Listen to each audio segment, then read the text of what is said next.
first out, Wayne? Oh, yeah, it was a tough game and we stayed at it. We were very tired, but we hung in there good. Steve, yeah, I was try right on full time. The others came off kicks, and not many line breaks or opportunities. As tight as we were, I thought Titans challenged us most probably about 10 minutes out from half time. But we got through that to half time. We only gave up one try, and that was from a kick. So that was pretty important. I didn't want to give up our lead easily in that last 10 minutes, which we didn't. They went to the air a lot, didn't they? You handled that pretty well, generally. Yeah, they did. But if you're completing your sets, they went on the ground a lot too, and they kicked a lot of dead-end goal, which was a bit fortunate for us as well. So I think we managed it all pretty well, considering that we're still jet lagged. High humidity up here tonight, which was really knocking them around. It'd been 10 days in the UK where it was 0 degrees, and they've had to readjust coming home, and so I'm really pleased with them. What do you think of the ruling for Darius Boyd's first try, where it went to the VRF? Yeah, well, at the time I'm saying, well, they can't take it off him. We've done nothing wrong. The referee didn't. They run into the ref. The ref had taken his position, so he didn't obstruct them. So I've got to assume that's why we got the try. Do you think the fullback could have done a better job of avoiding the ref? Well, it's hard, Steve. I mean, you're watching the ball. You've got players coming at you, and all of a sudden, he probably didn't see him, and that's the way it looked to me at the last moment. But he was on the wrong line anyway. Scott Prince had a better chance of getting it from the line that he was coming on than the fullback did. So, as I said, the referee didn't obstruct him. He was holding the position, and it's a tough call. I know that, but I accept the fact that I just don't believe that it should have been a try to us.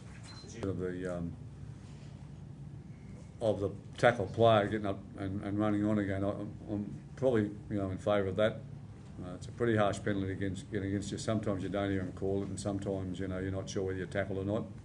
So I can't see how it's going to do a lot of damage to the game unless you get guys deliberately doing it and trying to get away with it.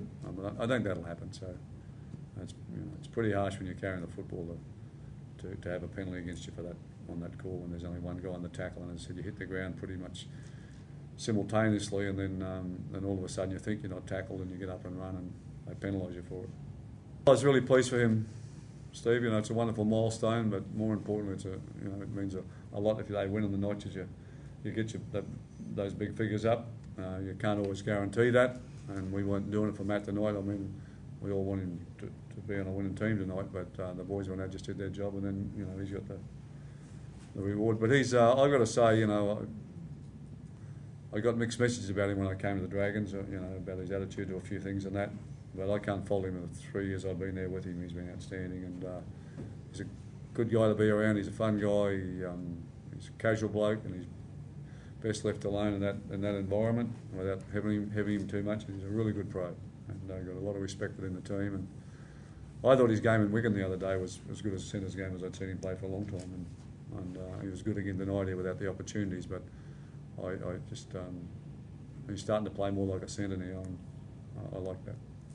Yeah, he had an opportunity tonight for his debut. You've obviously got a bit of depth in the hooking spot, half spot. Well, Dean Young's a big loss in our team, but they're doing it without him, and he'll be back very soon. Cameron King, we all saw what he could do in the couple of opportunities he's got. But yeah, Mitch, another one of the local boys from down there at Shell Harbour, I think. No, he's excellent. He stood up tonight and was counted and didn't let anybody down. So. Yes. Oh, mate, I was just going to go back to Matt Cooper and just ask you whether clubs can win premierships without players that hang around for 10 years and build something. I mean, he's obviously, when you get a player, staying at clubs for that period of time, when you do win a premiership there, it's a huge part of it. Yeah, well, that was the making of his 200th game and his 10 years there as well, was to be a part of that premiership team. And he's a guy that I feel deserved that type of reward as well. He certainly played for his country and his state. Nice to think that he could play out his career, Wayne, if that's what you're alluding to. I was just sort of saying the loyalty factor of blokes. Yeah, that's right. Well, that's 10 years. I think that's where I hope the salary cap is more flexible. I think it has been. I think there's been a few players recently in the last 12 or 18 months that have had long careers at clubs and they don't, they haven't been marked to sign the salary cap.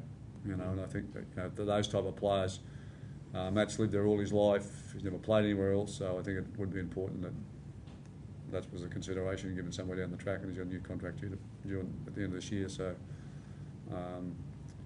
and that's, I think the fans want that. I know that's what he'd want, and as a club, you've also got to be planning for his departure. So you're in a tough place, but if there's some leniency there in the cap, that helps you enormously to be able to hang on to him and not let him go.